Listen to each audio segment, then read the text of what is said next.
I personally have my key color. My key color is orange, so I make that as the background. It really stands out, and that's the thing you want to do also is stand out, but in a good way. The other one is the custom background. So a lot of people just have the plain background for LinkedIn, and that's normally a key indicator that you're not really that active on the platform.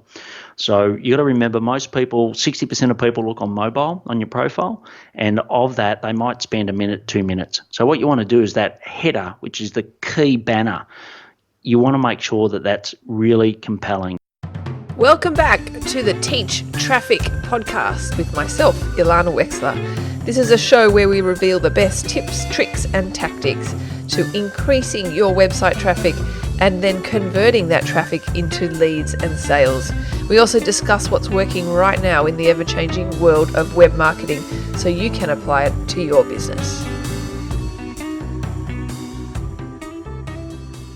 Ilana Wexler here with another episode of Teach Traffic. So welcome back to today's podcast. Before we get stuck into a quick intro about this episode, you might notice something a little bit different. You might notice that on your phone, this podcast image looks a little bit different. And you might also notice that when I said welcome to Teach Traffic, that's a little bit different to what you might have subscribed to before.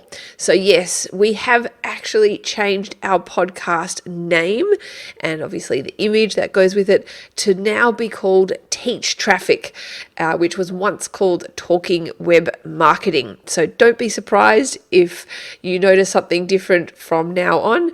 That's because that's what we've done. And you might be wondering why. And that's because we are about to launch a new website called teachtraffic.com. And so we are obviously aligning the podcast to be in line with this new change on this new website, which we're soon launching. Teachtraffic.com is going to be a home and a central location for all my online video training material and our online community. It's a place where I teach people exactly how to run profitable Google ad and Facebook ad campaigns and teach people all about Google Analytics. So stay tuned for when that goes live. Okay. On to today's episode, and today I am interviewing a person called Paul Higgins. Some of you may have heard of him. He's certainly not new to the online space, and I've actually known Paul for quite a while. So it was a real pleasure of mine to finally get him onto my podcast and interview him.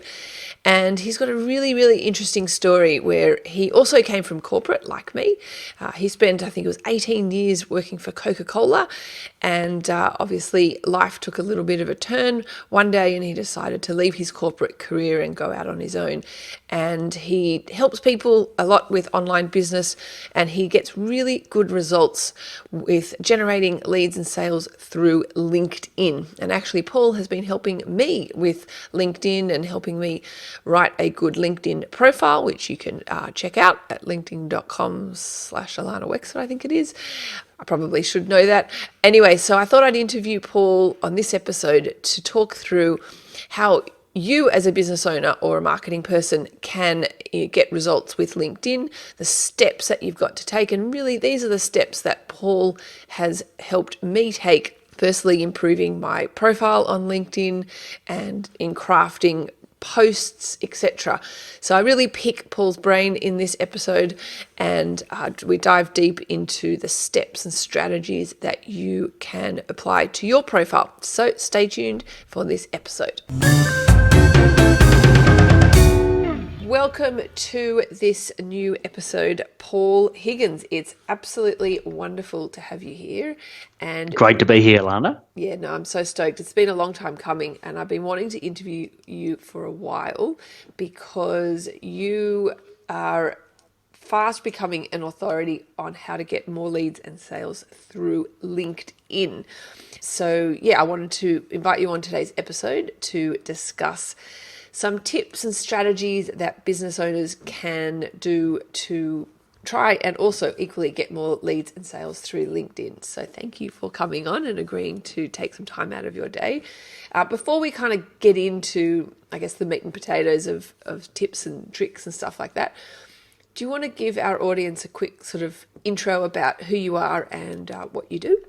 Yeah, so Paul Higgins from Build, Leave, Give, as you said, and if I won't go right back through my history, but I worked for Coca-Cola for 18 years. I was very fortunate. My father worked there. They said I'd never be able to, and I did.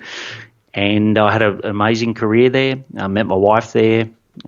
So it was fantastic, and it was it's been such a brilliant company for so long. So I learned a lot about branding. I learned a lot about how to run a business. Most importantly, I learned a lot about small businesses, because most of our clients were small businesses and made up the lion's share of our business. So I really love that. But I had a bit of two things were happening. One is that my health was taking a bit of a decline. I've got an inherited condition, so I had to sort of prepare for that. And then the second thing was I just wanted to run my own business, and I didn't want to go overseas. I'm very much family orientated, and at the time it may have changed now, but back in 2010 it was sort of pretty simple. If you wanted to get higher than I was a director, sort of two down from the group MD. If you wanted to go higher, you basically had to sacrifice a bit of family time, and wasn't prepared to do that. So in 2011, I started the wild journey of solopreneurship.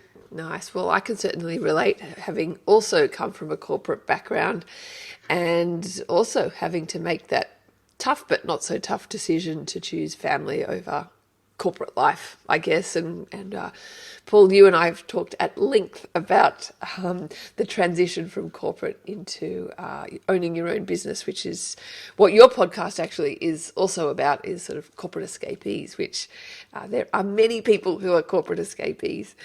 So anyway, let's not digress.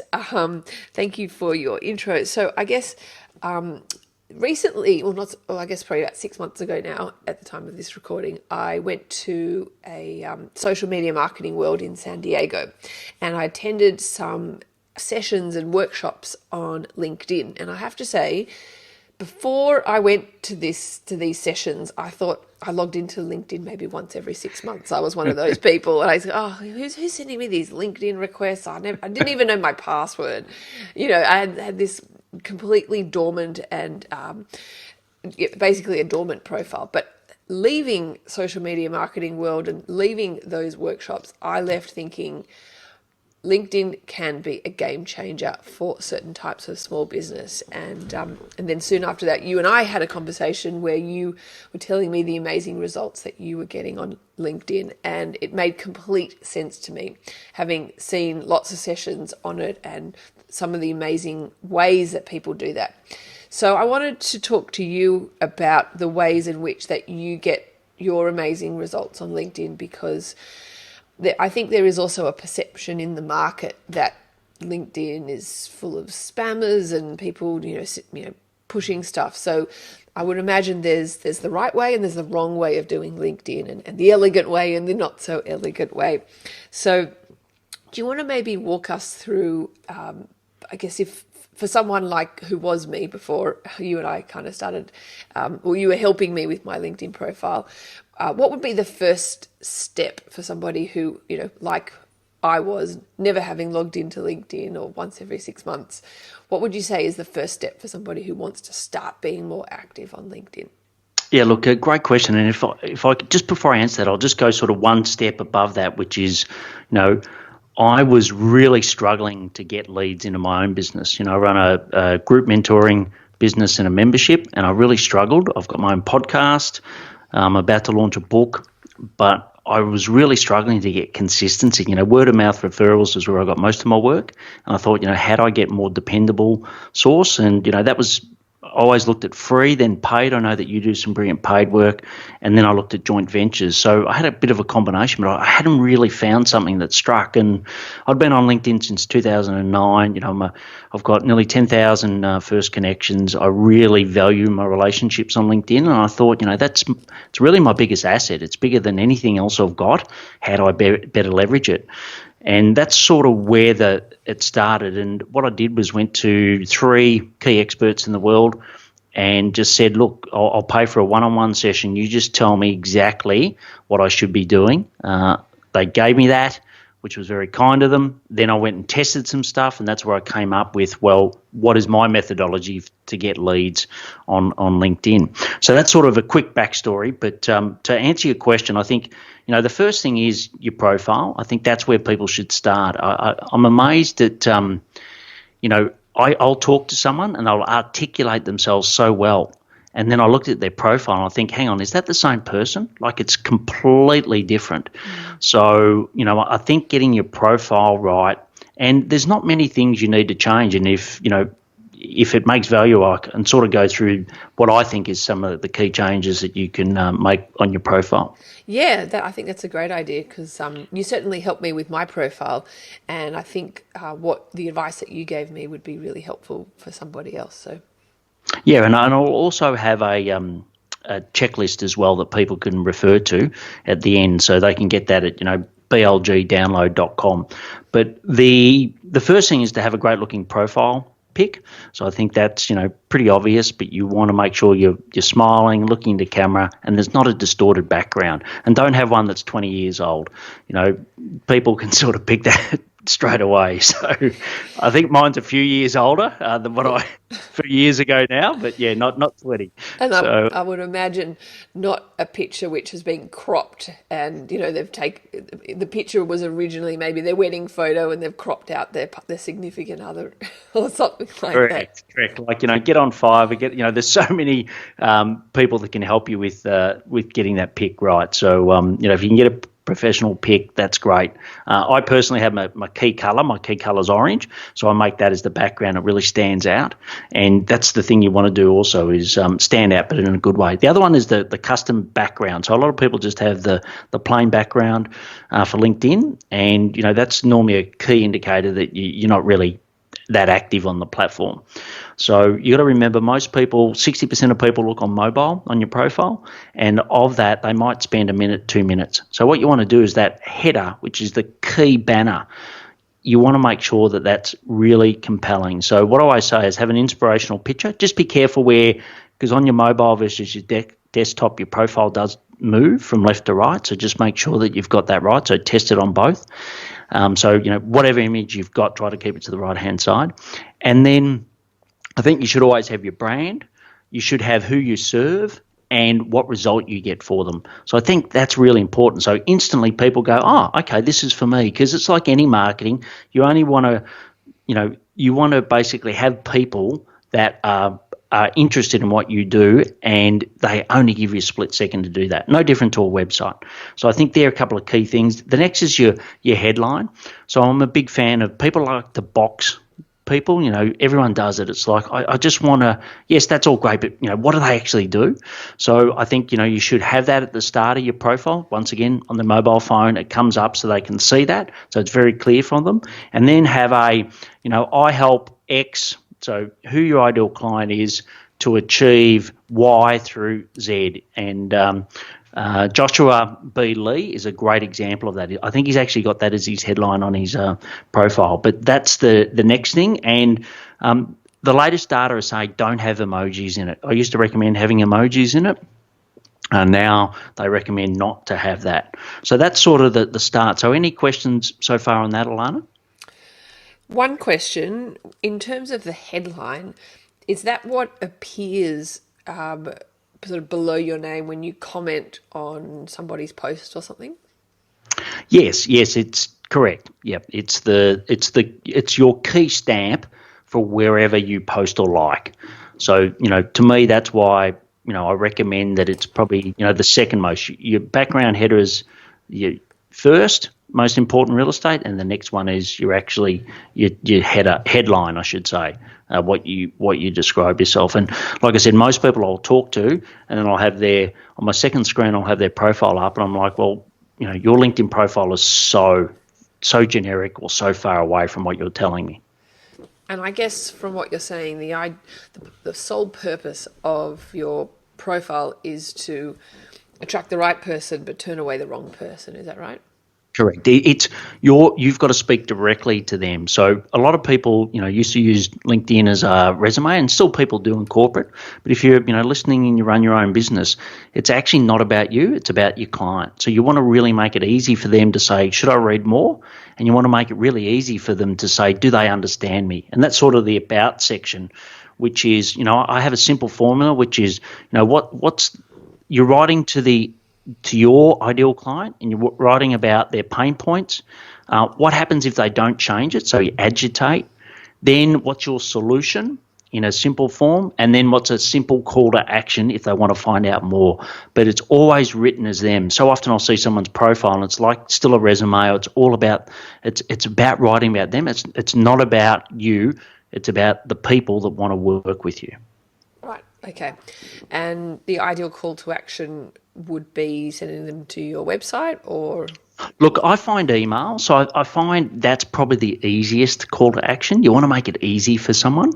So, I've tested different things, a link out, a website, etc. But I think an email is probably best, and that also helps you engage with someone, because LinkedIn's a great platform. I love it to death. But ultimately, you want that email in your CRM or in your database to add value in the future. And therefore, I think an email is the best. Definitely. What are your thoughts? We're going to digress a little bit, but if somebody sends you an email then from LinkedIn, do you think it warrants adding that person to your database? We're digressing a little bit. Because some people do this to me. Yeah. So if someone. Yeah. Sorry. Go. No, sorry. Yeah, so give me an example, So just so I understand a bit better. Say, for example, I see someone's post and I check them out on LinkedIn and go, yep, that's cool. Send them an email, right? And then they've automatically added me to their database and their newsletter. No. So I wouldn't recommend that. So what? It's a pet peeve of mine. Yeah, look, same here. And I always treat this as, how do you want to be treated? So don't treat someone different to how you'd like to be treated. So for me, we stay within the platform first. So if anyone ever sends me a connection request and it's got no context to it, it doesn't have a customized message, which I recommend everyone do a customized message. On your mobile phone, if you just hit connect, it doesn't do that. You've actually got to press more on your mobile phone, and then it'll say I think it's a personal message or something like that. Can't remember the exact words.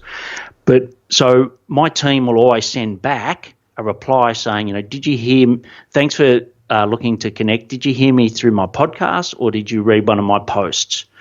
And what that does is then get them to reply to see if they're actually interested in what I do and how I could potentially help them. So if someone doesn't reply, we reject it. And if someone replies with something that is just, is of no value, we basically reject them as well.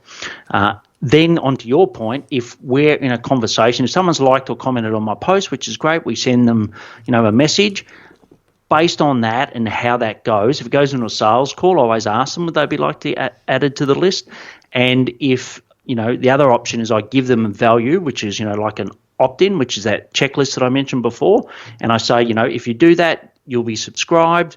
And, we've also got a double opt-in. So, once again, I want to protect. And on LinkedIn, often the email address is someone's personal email address. It's not always their company one. So that's why we like to get the email from them rather than try to guess it. Yeah. Okay, so going back to what we were talking about before with the profile, so we've got the header, we've got a custom picture, we've got our headline and the about section. Are there any other components that we're missing that we need to fill in for the ideal profile? Yeah, look, just quickly, the experience. So I recommend that your about is about the client, remember? And then the experience just goes in a little bit more detail, but it's once again client facing. And especially your company is client-facing, what you run now. So, go and have a look at my LinkedIn. It's Paul Higgins 555, and you'll see how that flows through. The other thing on the about, I recommend 3 videos. So have a video of your story, have a video of how you work, because people want to know that. And the third thing is have a case study. So they're 3 videos. I think the videos is very informative and it helps, and you have that in the about section. And then the other things I'll just quickly recommend is just on the other experiences, if you've had good corporate experience or you've had, experience outside of running your own business, just bullet point the results. People don't want to diatribe on each experience saying how wonderful you are. They just want a trust point to say, hey, they've been able to achieve these results and they've worked for these companies. Then the recommendations, have at least two recommendations, because that's what will show, and make sure they're current and make sure that they're current from the clients you love to serve. So that's that. The volunteer experience, I think, is really important. If you do that, have it in there. And the skills and endorsements, have about 40 skills, but it's your top 3 that are critical, and you can pin and unpin those. So I recommend, if what you've got at the headline should effectively mirror what you've got in your skills, and that's really important. So I think those are the things that, if you get those right, as you post and drive more traffic to your profile, you'll be in great shape. Okay, and LinkedIn will tell you how many people are viewing your profile. Is that right? Yeah, correct. And what we do is we basically, anyone that does, we've got a standard message that we send to people. It's not spammy, it's not creepy, but we do send that out because someone might have got busy. You don't know what's happened. They've quickly looked at your profile. A lot's going on in their life. So we just always make sure that if they do want to find out more, that we give them the opportunity. Okay, going back to the videos, what about if somebody, I guess, struggles to get a video case study or something like that? Is this sort of high production value? Is it something on their mobile phone sufficient, or do you think that's worse? I think where and you and I went to James's conference earlier in the year, Superfast Business Live, which was great, and it was all about that authenticity and humans dealing with humans. So I actually think just getting someone on Zoom or Skype and just ask them a few questions and they answer it, and then you cut that into a 2-minute case study, I think that's fine. I don't think it has to be high production value. Depends on who your target is, but if you're targeting, other entrepreneurs, solopreneurs, I think that's more than fine. If you're targeting enterprise, well, then maybe you might have to invest a bit more. Okay. Because sometimes people have the attitude that, if it's not great quality, then it does more harm than good. You know what I mean? Yeah, look, and I think that's been a bit tested this year from my experience. So, if you look at my about video, it's, poorly shot. It looks like someone's shining the sun on my face. It's not great. And I keep saying I've got to go and update that. And, people just keep commenting and saying, I love your story. So, I think progress rather than perfection is probably the best there. It's funny you mentioned that. One of my favourite sayings or mantras take imperfect action, but some people think that's not great because it's not perfect, but it's just, I guess, the way I run my business. Yeah, and look, we all think about our businesses 100% of the time. Like I said, most of the clients come to our profile will give you 2 minutes, and they've got a lot going on in their life, so they'll never view it through the eyes that you view it. So give yourself some permission, and what I do is constantly update it based on conversations I'm having. I think that's more important than making sure it's perfect. Yeah. Okay, awesome. So now that we've got a really good profile, we've got all the components that we've talked about, what do you think is the next step for somebody who wants to be, I guess, more active on LinkedIn and start engaging with the right kinds of people? Yeah, well, look, I certainly take an inbound approach, which is, I think, organic posting is where there's lots of value at the moment. So, there was, organic was big on Facebook, and no one knows that better than you, Alana. But, that sort of ship has sailed, and LinkedIn are welcoming it with open arms onto their platform. And I can't see that changing for some time. So, it's a great chance to be posting to your ideal client. And, we've sort of got the key themes that I do. I post 5 times a day. Some people post 5 times a week. Some people post 3 times a week. But I think some sort of inspiration which shows more about you, I think, is always a great post. I think something that shows your expertise, and most importantly, giving them tips of value on something that you know more about than most people in the world. And the third thing is, a call to action where you might have a client example or something where people, understand more about what you do. So that's sort of like the strategy of posts. And most people say, oh, I've got to get a content plan and I can't post yet because I haven't got everything sorted. And, it's a classic case. You'll never have everything sorted. LinkedIn is brilliant because as soon as you post, you'll know how well it goes because it gives you views, likes, and comments. So it's very quick to give you that feedback. So we've got a structure which I'll run through in a moment, but my view is you just start posting and post based on what your ideal client is saying to you every day. The questions that they're asking you in sales calls, the questions that you're solving within client meetings, they're the things that people will want to hear about. And I think that's a low risk if you post on those things. Okay, so let's go into some of that structure because to be honest, it's something that I've kind of struggled with to some degree because I'm in quite a technical field, but yet nobody's interested in the technical aspects of pay-per-click marketing. So for somebody, and I guess everyone has that same situation in their industry, maybe what they do is a certain level of expertise, but then that's why they're hiring that person is for that expertise. So how much content do you bombard people with?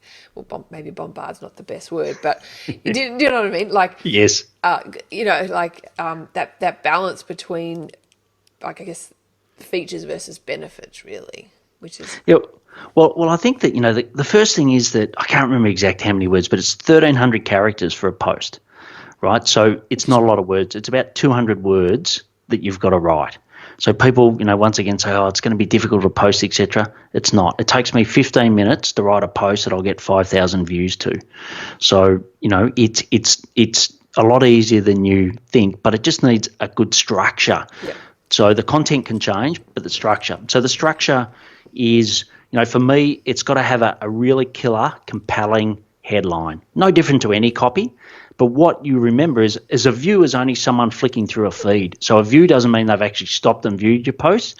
They've just flicked through. So the most important thing is, I say, just pretend you're a journalist writing a newspaper headline. So just go pick up a paper. You'll see exactly what they do. It's normally a statement. It's never a question. And it's intriguing enough to get someone to say, hey, I want to know more about that. The other one is the photo. So the photo will be also what they see. So a compelling image. And, I use a lot of images for my personal life, and I find that they work better than a standard stock image that you can, get on some great sites. We've got some sites that you can use, which are aggregators, so that's excellent. But I think, having a visual that's relatable is great. So you get that. Sorry, you go, Alana. I was just going to say, well, that's not surprising, really, given it's a social network at the end of the day. So people want to know the person behind the brand and the business. I mean, that's always going to be more compelling to people. As you say, human to human, people buy from humans, So I'm not surprised you get those better results with a personal profile. I would imagine, though, that some people might feel a bit funny about putting personal pictures of their life on such a business setting. I guess it's a tough one, isn't it? Yeah, look, I think it's become, it's still business, but I think it has become a little bit more social. I hope it doesn't slip too far down. But if, you are your brand, in a lot of cases, I am my brand. So I think that's okay. The other thing is, like if you're going to give a checklist or a download or something of value, well, put an image of that on. So, it doesn't have to always be about you, to your point, which is a great one. The other one is the see more. So, what you've got, I can't remember the exact amount of characters, but you've got characters before the see more. So you can edit it and you can see how that plays out. But to me, you should always have that intriguing statement above the see more. So you want people to go into more. I see so many posts that are just all crammed. 60% of people are reading posts on mobile. You've got to make it as easy and spaced out and as easy for someone to actually want to engage in your post. Which is a classic copywriting technique. It's the sole goal of the headline is to get you to read the next line, and then the purpose of the next line is to get you to read the next line rather than go straight for the sale, and people are going to skim read it, so you have to space it out. It's the same with Facebook ads. Correct. We space out Facebook ads so they are skimmable rather than committing to this large chunk of text, which is so hard to read, especially on a mobile. Correct, and it's all transferable, right? A lot of people say, "Oh, I've got to relearn LinkedIn." I'm like, "No, you don't." There's some certain things that I'll talk about in a moment that you've got to know about LinkedIn, but what you do on a Facebook ad or Facebook organic in the days is no different to what you do on LinkedIn. So that part of it, is easy. But it's the old saying, just because it's easy doesn't mean everyone does it. And I just see so many posts. I'm like, I'd just love to help you redo it because it'll make it a lot easier for those people you're trying to benefit. The other one is I always like to sort of have a human story in it. So that's just the way that I write. And also the end of the post, I highly recommend you do two things. So one is that you'll always ask a question. And when I say always, it doesn't have to be 100% a post, but what LinkedIn rewards the most is comments over likes. So if you can get more people to comment, by default, LinkedIn will actually push that post further, both in your network, but also outside of your network if you use the right hashtags. So you always want to ask a question. Plus, it's more engaging for someone because they want to share their knowledge on it. So, why not do that? And there's so that's one thing. The other one is I have a standard signature. So it's just like your email signature. So I always, ask people to like it if they got value, and also people to connect with me if they like the content and would like more. So, they're the things that I have as a default. Once again, you can see that on all of my posts at Paul Higgins 555. But the reason that you want to do that is because of the next component, which is you want to actually thank. So firstly, you want to like and thank people for making comments and add value by adding comments because it's a social platform, like you said, Alana. And the other thing is if you they're your ideal client, then you could potentially message them directly, so a personal message through LinkedIn to see if, you could basically help them. So that's sort of the reason why we structure the post the way we do. Interesting. Okay. So when you said at the end of the post, ask a question, have you seen certain types of questions which evoke more a response versus others? Yeah, look, I think it's got to be something that's easy and something that's not too confronting. It's obvious people often say, what's your biggest, business challenge or whatever? Like, hang on, their clients are watching their profile as well. So you've got to have some sensitivity. So, and often sometimes in third person is great. So, have you seen someone do this or, it's allowing them to share. And also I like something that's more positive. So when was a time that you did this that worked really well? So it's actually helping them showcase to the world what value they're giving. So there are a couple of little tips that I find work a lot better than, a complicated, and I would never have some people have 3 or 4 questions and then people are confused. It's like, well, which question should I answer? I've got 2 minutes, I'll just flick on to the next one. So you want to make it as easy for someone because you've got to remember, maximum probably a minute to 2 minutes they've got on your post. And if you're doing a video should be only a minute long and it should have captions where possible. Okay. In all the people that you have helped, and I know firsthand that you've helped lots of people in lots of different industries, have you found that there's certain types of posts, regardless of the industry that you're in, which work better versus others? Yeah, look, I think those helpful posts work really well. I know that's once again probably pretty obvious, but where you're actually giving them something unique that and it's worked that you're sharing. I think that is because the whole concept here around organic posts is that you're giving value first and then you're potentially reaching out to people, whereas the opposite is, outbound. So that's, say, maybe through Sales Navigator, where you're contacting people cold. They don't really know who you are. They'll have a quick look at your profile. I like the posting bit because you're actually giving them really good value. So I think that's what works probably the best at the moment, regardless of, what industry and what size client you're dealing with. Yeah, interesting. Okay. Have you tested also having an image versus having no image or video at all, just text? Yeah, look, I have, and it's the way that I prioritise is that the right image, so text and pic are probably the best, then followed by text only, and then video. I find video interesting that one, it's 3 seconds for a view, so you'll get less total views, but the engagement might be higher. So, views can sometimes be a bit of a vanity metric. So, try not to get caught up on that. But I found videos often don't get the comments because people will watch the video for a minute and then they'll I've spent enough time on that. And also I think with video is, I don't know, but I like to read at my own pace and I like to read the text. So if you are going to do a video post, just make sure that someone could actually read the text as well, because not everyone will watch the video. Interesting. You mentioned earlier that LinkedIn is a great way to build a relationship with people. How do you then build that relationship off the post? Like, is there a next step that you take with people to start engaging in some kind of a relationship building mechanism, or is it purely through posts? Yeah, so there's sort of three ways. So one is to like and comment on their post publicly. So you recognise, they've left a great comment. Two is to send a direct message saying, thank you for liking, and always make sure you specify the specific post. Don't put the link in, but just say what it was, because some people, like and comment on hundreds of posts a day, and they're like, well, which one's yours? So always put what the topic is. And then the general question I normally ask them is, what's your key focus at the moment, or what's your main focus at the moment?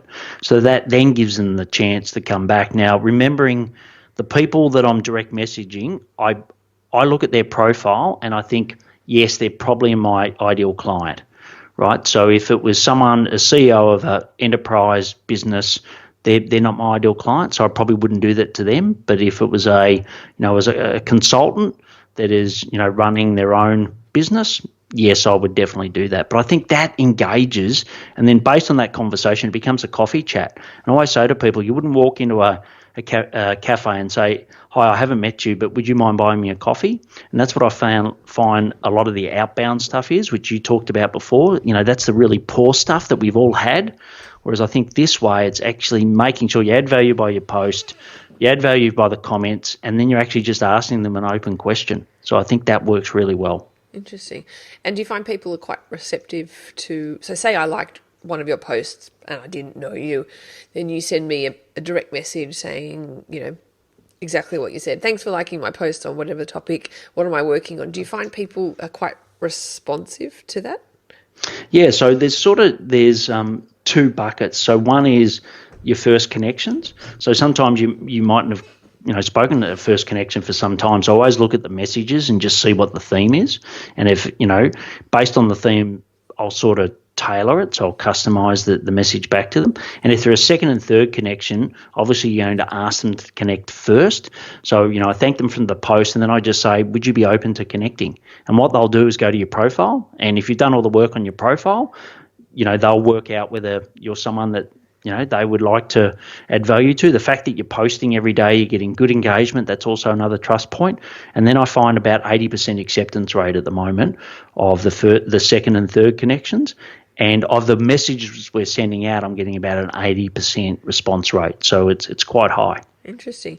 And are you just using the LinkedIn platform itself, or do you use a third-party tool to sort of help you facilitate all this? No, so we do it all within LinkedIn. I know there's been a lot of automation and bots that have shut down. LinkedIn Helper was one of the key ones recently.